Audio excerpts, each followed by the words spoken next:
Hello, BookTube, and I hope everybody's doing well. It's the 4th of January, January 4th of 2022. It's still hard to comprehend in some ways. But anyway, if you haven't been following, we're starting, well, myself and a few other booktubers are doing what I've termed the Future History Project. It's Isaac Asimov's Future History plus all the published works that have been done by other writers within that universe. And we're reading it chronologically or as much as possible within that universe. And I will leave links to our introductory videos. There will be a playlist as well. Just look under my... Well, actually, if I can, I'll put a link to the playlist as well. I'm not sure if I can do that, but if I can. But if it's not there in the description below, just look under my playlists and you'll see the Future History Project. And that will include my videos as well as the other two hosts, which is Mark Richardson at Richardson Reads and Scott Bryant at the Bookish Bryants. And anyone else, if they are doing videos for this as well, I'll occasionally look. Yeah, and today, well, it's going to be part one of many videos, a sort of biographical sketch of Isaac Asimov, because he is the originator of his own, obviously, future history series. And there's a number of works to draw from, and I'll show you here quickly. The main one, the first one, is his autobiography, in memory yet green, and it's a line, and he's used in the second volume. He's used as well. It's a quote from a poem.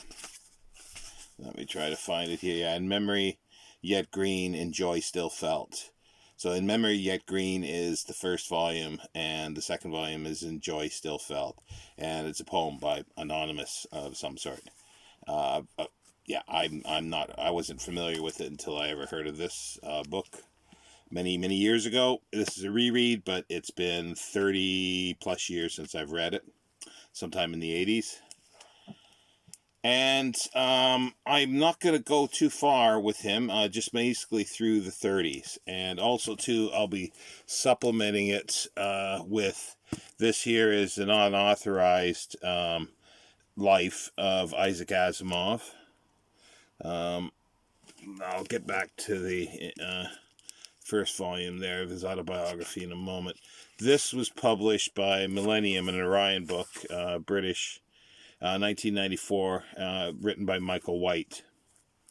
Now, this is obviously much slimmer. It's covering at the beginning, where he takes 10 pages to cover it's just over 100 pages that Asimov does in here.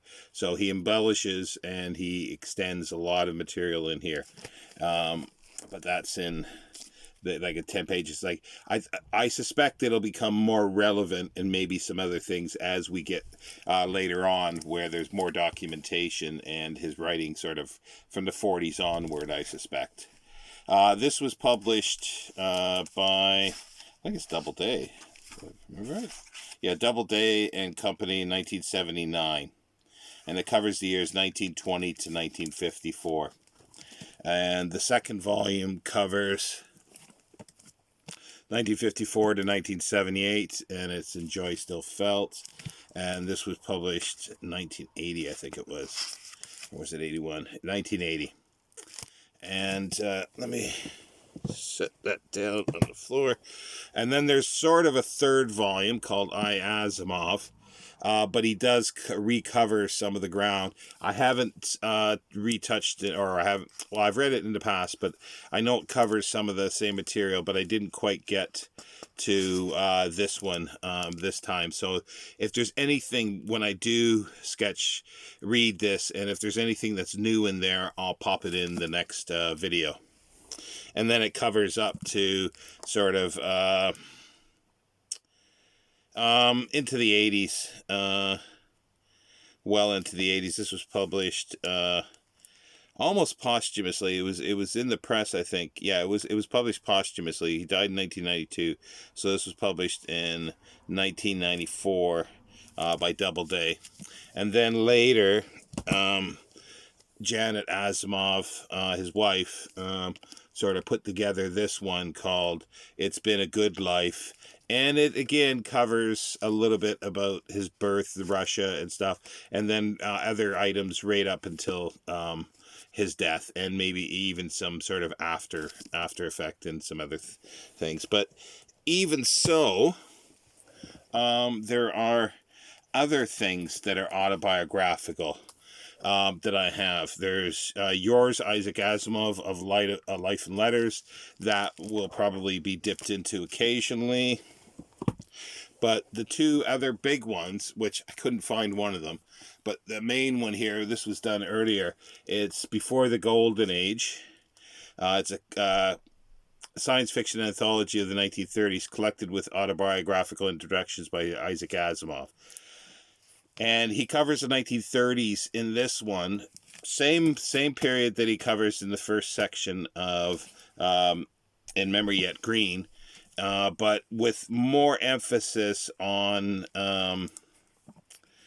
I guess, how the pulps and science fiction magazines during the 20s, or his formative years of 20s, discovering science fiction and fiction in general, and specific stories that really stood out for the 30s, before 1938, before the Golden Age. So I'll be dipping into this because it's very useful, because he was a writer, so it's nice to know what he liked and cherished. The other one is Early Asimov, which is his earliest material, which has introductions as well, autobiographical, specific to his own stories, which I couldn't lay my hands on right at the moment, but I have it here, and I will be dipping into that occasionally, and well, as we go along, once we get to his publishing from 1939 onwards. And then there's other ones here. There's three. There's Opus 100, and again, I couldn't just lay my hands on Opus 200, but there's Opus 300. And they're selections from, well, Opus 100 is his first 100 books that he published, and they have little material, excerpts from it, but also introductions and little snippets, mostly to do with the books that are written, that he has the snippets from, of all 100, but it is worthwhile to dip into. And there's the Opus 200, which I couldn't find, and then Opus 300. I'll show that. Opus 300, and it does the same thing. So let's get to his biographical material. Well, he was born in 1920. His birth date was January 2nd, possibly, but that's what he officially used, January 2nd, 1920, and in Petrovici, a small town in then it was the USSR, and it was near the border. At the time, let's back up, because he does use other historical material or ancestral material. He goes back to his great grandfather, but this is all based on information given by his own father, Judah Asimov, later in life, through letters. And he quotes some of that, and he just uses that material because he realizes that if there are any records, they're going to be in Hebrew, but there's chances are there are no records, so he's not too concerned about it. He's just accepting these stories that his father has told him. And there's some interesting ones, because it goes back to a time of Tsar Nicholas, and the town, Petrovici, was near the border of Great Russia and White Russia. But at the time of Tsar Nicholas, it was deemed that what does it say here? That let me see. Yeah, it's just there was many. Well, it was a Jewish community basically, but it was there was landowners that had both sides of the White Russia and Great Russian border, and on hearing that the Jewish settlements beyond the White Russian border must be broken up, um, it was I think it was a landowner and his great grandfather, I think it was, they just moved the sign to the other end of the village to make it look like they are actually in the in White Russia, so they wouldn't be beyond the White Russian border. And it seemed to have worked because Tsar Nicholas was in St. Petersburg, over 400 miles away, and it's such a small place that they got away with it. But then it goes on. He describes how his family got this name because they were like rye, like they were dealers in rye, and the rye was called Azimi Caleb. But so they eventually, because they never had surnames. The Jewish community never had surnames, so they eventually call, like, in the language it would be sort of, Judah son, or your Isaac son of Judah, that type of thing. So but they did take the name Azimi, but then later they added the OV. I think that was sort of the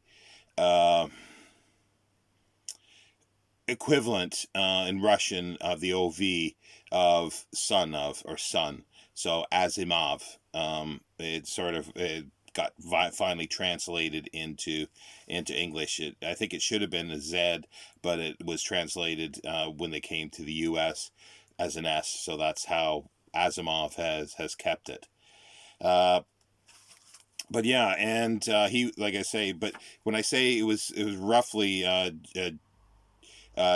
January 2nd, because the Russians at the time, they used the Julian calendar, which was so many days out of the Gregorian calendar. But then again, that complicates the matter is that the Jewish community used their own calendar based on the moon. So he could have been born as early as October 1919. And not 1920, or a bit later than January 2nd, 1920. But his parents, well, his mother was very tiny. They were sort of, they were merchants in some ways.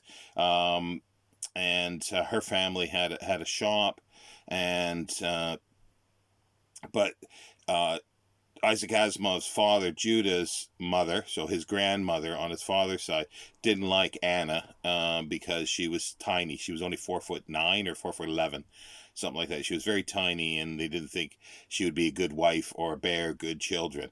And male children was the thrust here, and that's where a lot of this material that he gets from his father was really only talking about his ancestors in the male sense.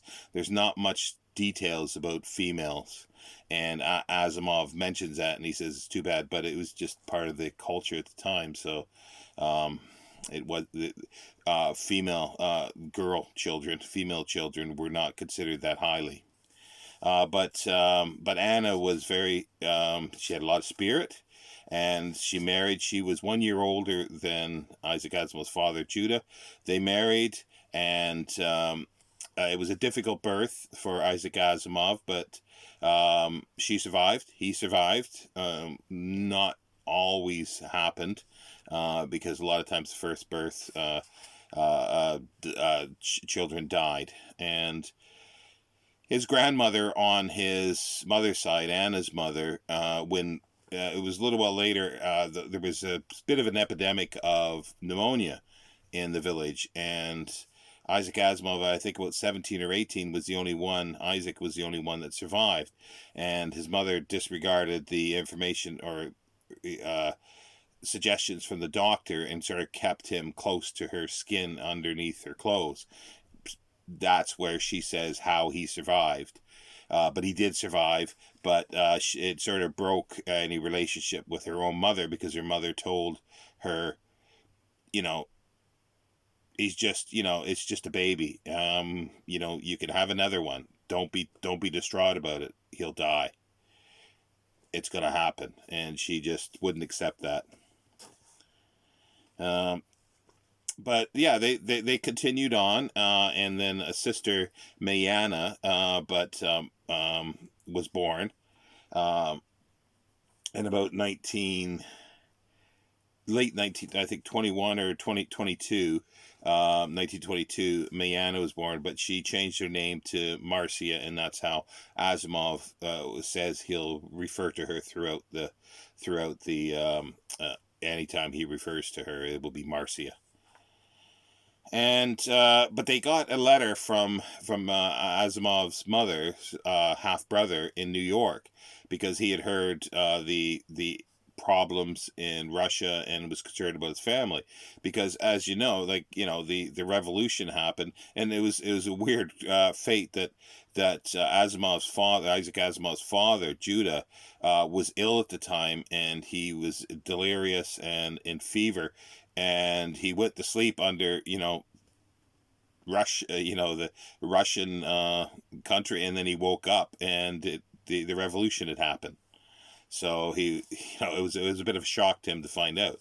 But anyway, Isaac's mother's half brother in New York sent a letter to the rabbi of the town asking if there was his sister was alive or any of the family members, and he offered to help them come to the United States.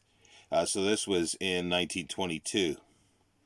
And so they decided they were going to do that. So, and the good thing was that because they needed permission from the government in order to leave the country, which was rarely given. But Judah, Isaac's father, had an old school friend he used to do homework for, because he was considered a scholar in some ways, but Asimov talks about that all Jewish people were considered scholars in the past, but it was mainly because they studied the scripture, the Torah. But anyway, Judah had this friend who was a fairly high official in the local government. So he went to him, got a letter of introduction to another civil servant in Moscow. So he got moved up. So eventually he got to see him, and there was a lot of red tape, a lot of bribery, a lot of money to be spent. And because up until that point, Judah had a good reputation with family, or with the community, that he was honest, and that he could, if he was in debt or anything like that, there could be money that he borrowed. But they didn't want to touch him now, because they figured he was going to get killed or thrown in prison for being presumptuous and wanting to leave, or leave without paying. So, but Anna was able to get the money, sent it to Moscow. He got the papers, but there's some interesting things here. It says, because he said he needed to buy some stamps, the official. So Judah got up to leave, and he goes, "Well, you can't leave. You're not allowed to leave here." And he's going, "Well, how do I get the stamps?" And he says, "Well, you'll need this letter." And so he picked up this is the quote that's in the book that his father Judah had given him. He picked up a piece of paper and with a number printed on it, and said, "Now go. The soldier will permit you to leave." And then Asimov goes on and says, "Apparently the official was just having a little peasant fun with my father. What is the use of being a great important official if you can't indulge in a little genteel sadism? This is not particularly Russian characteristic. I have encountered this sort of thing among the insect authorities of the American bureaucracy also." So they eventually, on sort of basically Christmas Eve, after liquidating everything, decided they were on their way. But meanwhile, Isaac Asimov's sister, Marcia, got sick quite badly while they were traveling. And they were in Moscow, and it was like 40 below, or his mother says, and the only way she kept Isaac alive was to put him under her coat.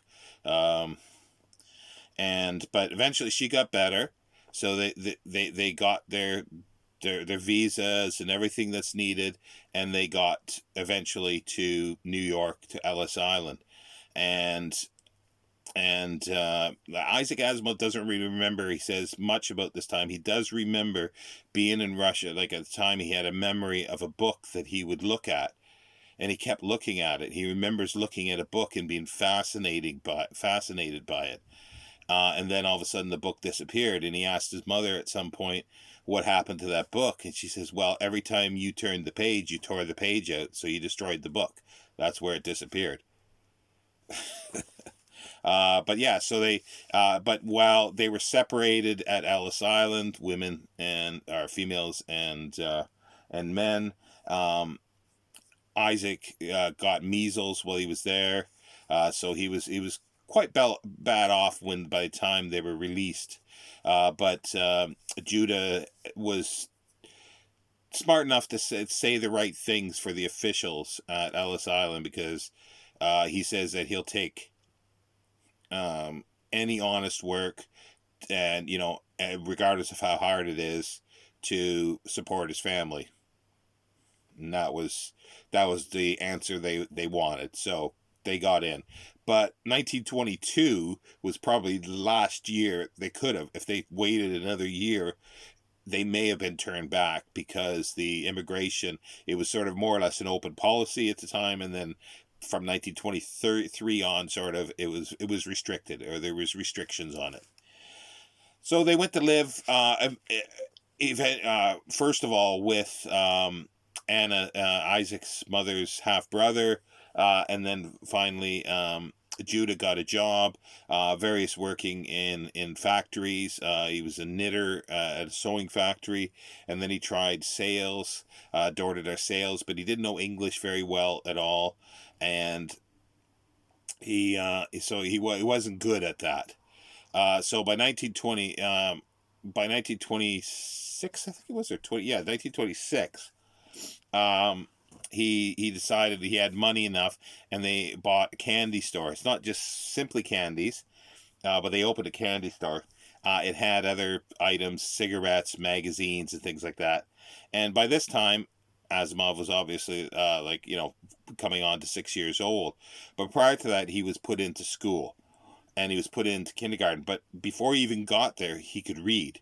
He learned how to read. He learned the alphabet, and he bothered the local children of how to pronounce words, and and then it was a revelation for him to find out about silent words, like in island, the S, because he would have pronounced it Island, but then he came across the word ought, O-U-G-H-T. He couldn't for the life of him figure out how to pronounce that. So it took him a while, but he was put into kindergarten. And but his mother, because of his birthday was January 2nd, he was put a year behind, in a sense. So they went to the school and lied. Well, Isaac thinks that this was it. They embellished and said that he was born September 7th, 1919, so he could actually be bumped up into year 1. They accepted that. And it wasn't until 3rd grade that Isaac demanded that he was, born in 1920, that his records were changed. Otherwise, he said his birthday. But it wasn't that much of a lie, because he could have been born in October. But it still would have been too late for getting into year 1. But he was so precocious, and he knew how to read already. He was bumped up into the next semester, or the term, and he did that. That happened several times. Every time he went, there were things that he didn't know, like for instance mathematics. He couldn't understand that. A neighbor 12-year-old girl sort of taught him a little bit, and he clicked on very quickly, and he immediately memorized the times table, and he figured it all out very quickly. Another time he was bumped ahead. He was he was asked where the Yucatan was. He didn't know. He knew nothing about geography, and he felt dumb, and he felt embarrassed to this. So he went to the teacher at the end of the day, and he was given a geography book. So he spent that night studying and remembering everything on every map pretty well. So he says, so he wasn't caught out again.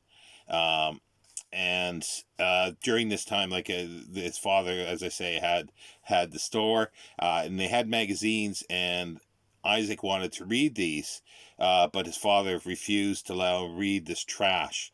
But his father read this stuff, the pulp magazines, and Isaac had asked, why are you reading it then? He says, well, you go to school to learn English, I can't, so this is how I am learning English.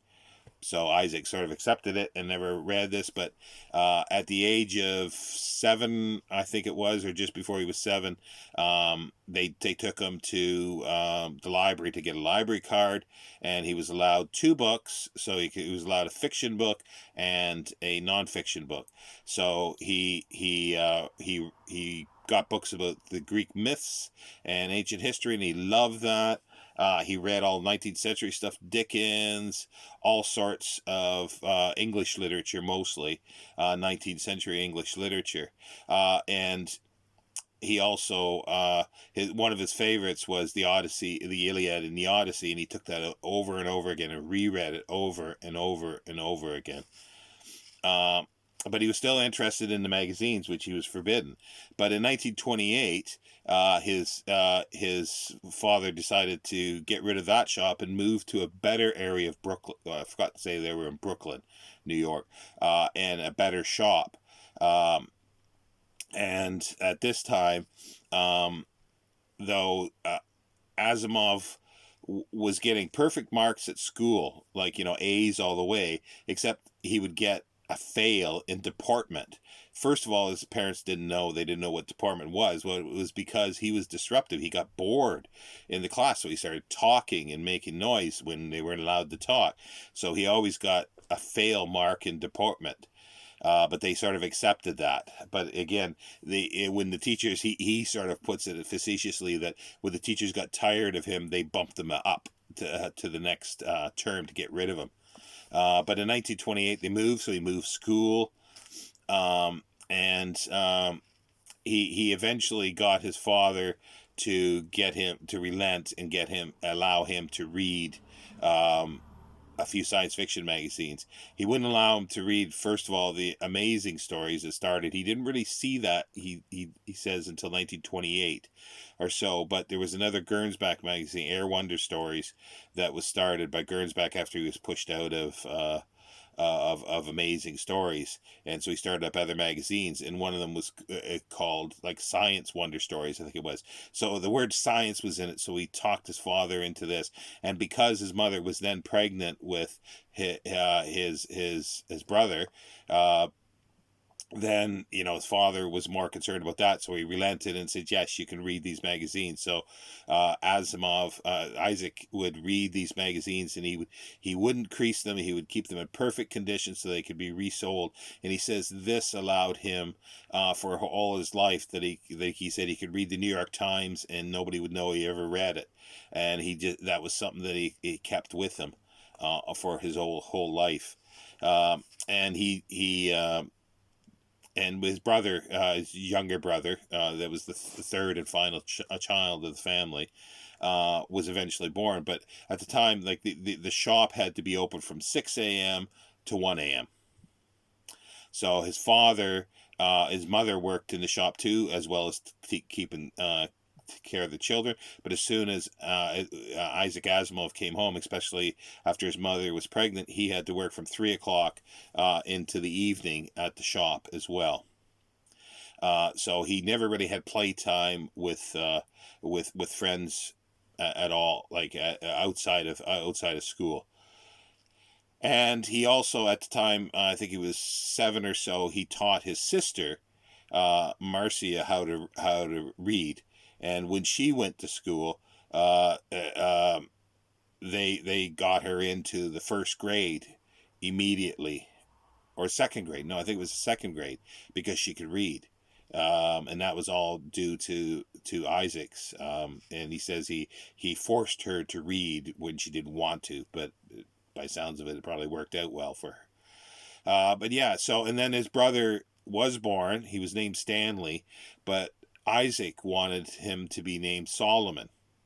He suggested, and the father liked the name Solomon and wanted to have that. And the reason why Asimov chose that was because during that time he had a friend that would, when they walked back and forth to the library or on the bus going to the library, this friend would tell him stories.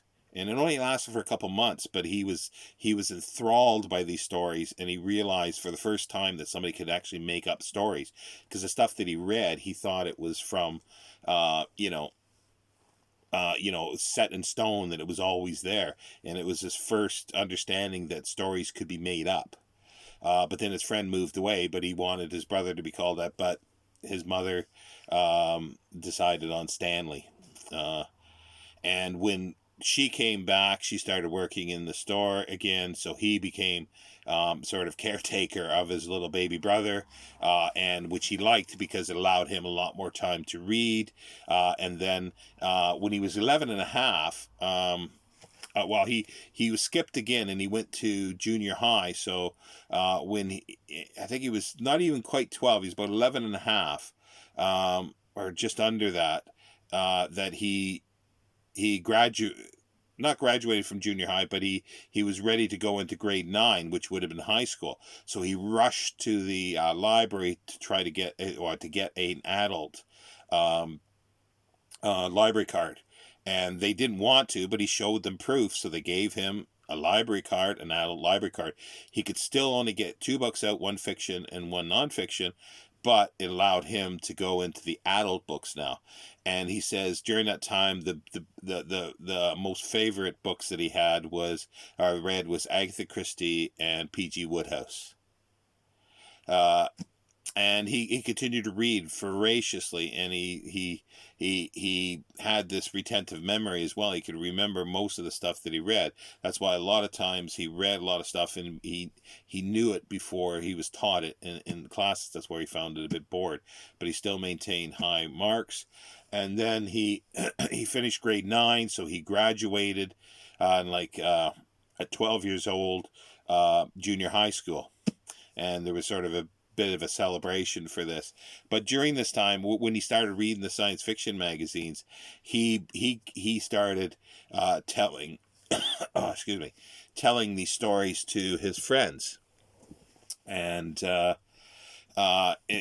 one that he remembers that it really intrigued him was The World of the Red Sun, and this is 1931, I think it was, yeah, and that's a Clifford Simak story. So that was really great to read for me, because if you know that I'm a big fan of Clifford Simak.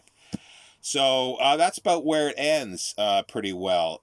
He wanted to have books, but he never ever actually could afford, well, the family couldn't afford them, and they had no space for him. He thought of copying out books into notebooks, but then he decided to start writing. So he actually started writing when he was about 11 and a half, or just under 12 years old. Aborted attempts at writing, but he continued. So that's where I'm sort of going to leave off. I know it's a lot of detail. I hope it was sort of interesting, but I found it interesting. Like I say, in this here part, Michael White takes 10 pages to do what he does in 110. They're interesting stories, and I'll continue on. And if there's anything that I missed in a few other ones, I will come back to it. But I hope everybody's well. And on Thursday, I will be back with the final 2 stories of this week for the Future History Project. Take care, BookTube.